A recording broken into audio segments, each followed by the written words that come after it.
Olá, hoje nós vamos falar a respeito da dopamina, que é um neurotransmissor descrito nas narrativas da neurociência como sendo muito importante nas funções psíquicas. A gente vai tentar aproximar como que essas narrativas elas conversam com a narrativa junguiana.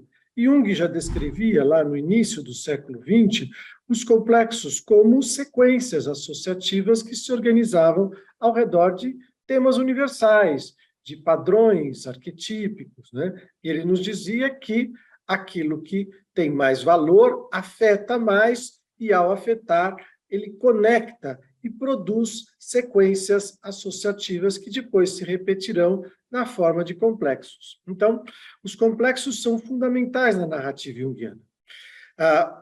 Ele não tinha, na época, as descrições neurofisiológicas que nós temos hoje, mas ele descrevia que quanto mais uma sequência associativa era repetida, mais ela ganhava automatismo, e com isso ela passava a funcionar sem que a consciência precisasse intervir.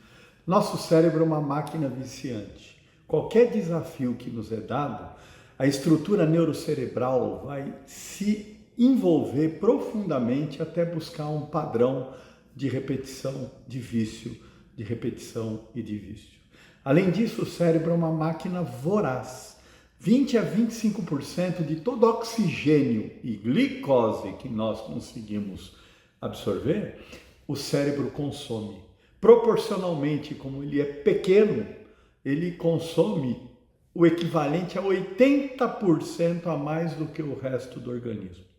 Então, além de ser uma máquina viciante, ele cria condicionamentos em toda a nossa estrutura celular.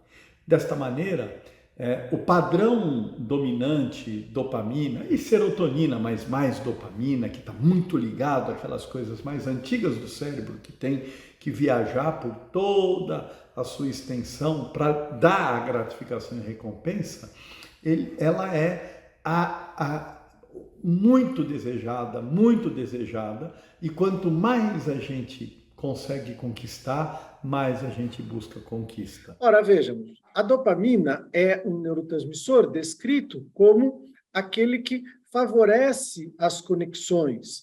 Ele está ligado com três grandes funções. A função de saliência, que é uma função que faz com que a gente viva determinadas ideias com mais força, com mais intensidade. Isso é descrito mais claramente nos quadros delirantes, quando uma ideia fixa, firme, irrefutável, ela ganha uma grande saliência, uma grande força, e isso é descrito na neurociência como um aumento ali da função, como resultado de um aumento da função dopaminérgica. Então, ela está ligada com a saliência, ela está ligada com o sistema de recompensa e ela está ligada com o sistema de poda neuronal. Veja, o sistema de poda neuronal nos diz que quanto mais uma sequência é ativada, quanto mais um neurônio é ativado, quanto mais ele é utilizado, mais forte fica. E os neurônios que não são ativados durante o processo de desenvolvimento, eles vão gradualmente perdendo força, inclusive eles podem ser, com o tempo, podados. Faz com que a gente tenha uma estrutura que facilita, que favorece as sequências associativas mais utilizadas e desative sistematicamente as sequências não utilizadas. A dopamina é um neurotransmissor envolvido o que a gente chama de poda neuronal, ou seja, esse processo que ativa uma sequência por um lado, mas poda também as sequências não usadas por outro. O cérebro, então, além de ser uma máquina viciante, ele é uma máquina especializadíssima e ele busca especialização. A especialização é você conseguir saber o máximo do mínimo.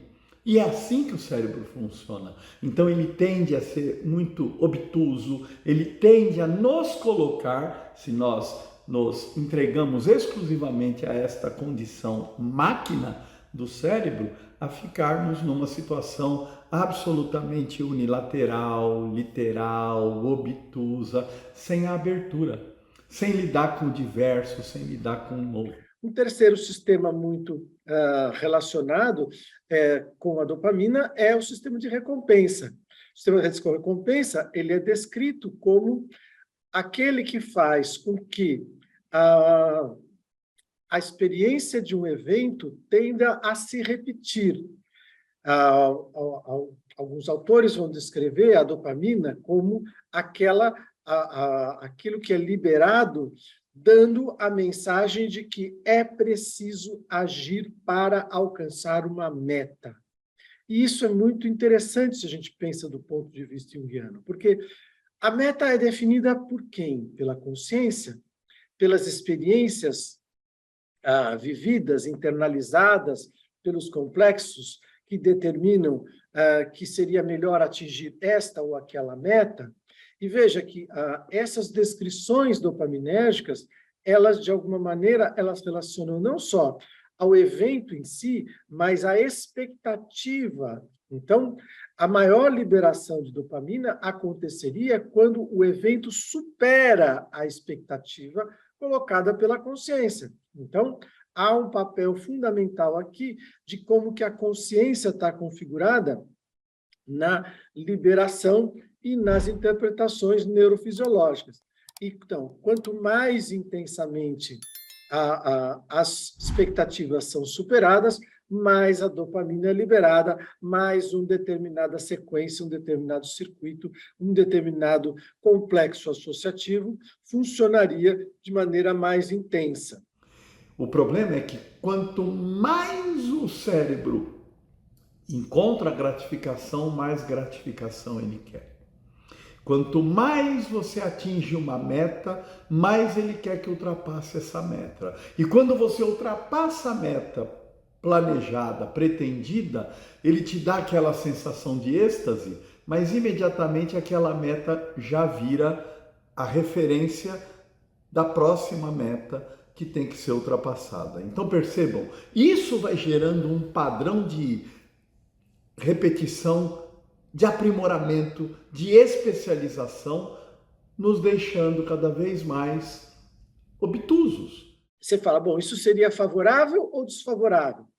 Bom, as duas coisas, porque uma sequência associativa muito intensa e repetitiva, ela pode nos ajudar a repetir aspectos que todos nós aprendemos durante a vida, mas se esses hábitos, se essas sequências começarem a funcionar intensas demais, fortes demais, elas podem, de alguma maneira, dominar o funcionamento e as possibilidades de mudança durante a vida. Isso é mais claro nos quadros psicopatológicos ligados aos abusos, aos transtornos por uso de substância, aonde essa tendência compulsiva à repetição de um padrão específico se mostra de maneira mais caricatural, mais evidente. E aí o indivíduo fica focado, é aquilo que nós chamamos de fissura. Ele só pensa naquilo, ele só busca aquilo.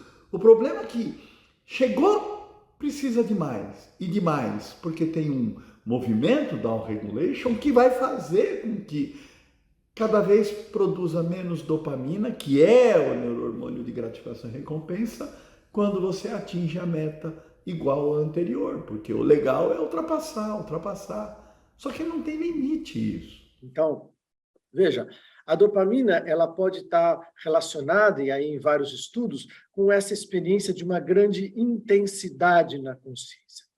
E isso aqui é importante porque nos dias atuais há uma ideia, eu diria que há inclusive um complexo cultural que coloca as intensidades como algo muito importante. Você tem que viver grandes intensidades. Então, a expectativa vai ficando cada vez mais forte e a busca de superação das intensidades também maior.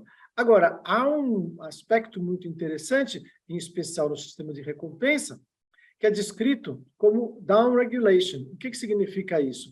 Quanto mais intensamente algo é vivido, mais aquela marca se faz. Se aquilo se repete muitas vezes, há uma redução dos receptores dopaminérgicos. A experiência que tiver a mesma intensidade do evento anterior será vivida com muito menos intensidade. Isso faz com que se crie-se um ciclo vicioso, onde é necessário cada vez mais intensidade, levando aos quadros de compulsão, de dependência. E aqui eu estou falando de dependência não apenas de dependência por substâncias, né, como cocaína, álcool, mas também dependências por jogos, internet, trabalho, enfim, toda a série de funcionamentos que, de alguma maneira, compulsivamente se repetem. Então, veja, quanto mais você fica viciado nesse padrão neuroquímico, mais o organismo todo fica viciado, as células do corpo todo. E aí, para fazer uma mudança, para fazer uma alteração disso, é muito difícil, é quase impossível. Então, esse é o grande desafio. Nós temos um cérebro que nos capacita a lidar com reflexão, criatividade, trazer o passado para o presente. Às vezes isso é bom, às vezes isso é problema. Trazer o futuro para o presente. Também às vezes isso é bom, às vezes isso é ruim. Fazer perguntas que não têm resposta, perguntas que te levam a situações metafísicas, transcendentais, porém, o cérebro também é algo muito obtuso. Então, a dopamina está relacionada com essa história. A questão que me parece importante do ponto de vista junguiano é como isso é lido. É a dopamina quem produz esses efeitos, são esses efeitos que são relacionados com os achados de alteração dopaminérgica. É como se a gente ficasse discutindo quem veio antes, o ovo ou a galinha. É a dopamina que leva ao funcionamento compulsivo, é o funcionamento compulsivo que se manifesta como aumento da dopamina em determinados neurotransmissores. É claro que essa pergunta ela embute uma questão, né? Ela embute uma coisa de que as duas coisas são separadas. Do ponto de vista junguiano, quando um complexo é ativado, tudo é ativado. Então, não há uma separação entre a descrição feita como alteração neurofisiológica e a descrição feita como vivencial. É como se eu fizesse uma descrição da água como sendo um líquido incolor e inodoro e da água como sendo H2O. São duas descrições, não tem uma mais certa ou mais errada, mas são maneiras diferentes de descrever. E isso é importante para que a gente possa pensar que a experiência de vida ela pode ser relida de muitas maneiras, mas isso não precisa dizer que uma coisa é a causa principal ou a outra é a causa principal. Está tudo acontecendo junto do ponto de vista da narrativa junguiana. Por isso que ter a consciência destes mecanismos e conseguir, de alguma maneira, refrear, saindo desta dimensão corporal, porque, de fato, o corpo é transitório, a alma que é perene. E passar a servir a alma é a maneira com que a gente consegue refrear este padrão dominante do cérebro que está sempre ávido em busca de consumo, gratificação e recompensa e eternamente insatisfeito. Nós não somos um cérebro. O cérebro está para nos servir. Mas quem somos nós? Nós somos seres psíquicos. E esses seres psíquicos deveriam estar muito mais voltados para a dimensão anímica e espiritual do que simplesmente para esta dimensão cerebral.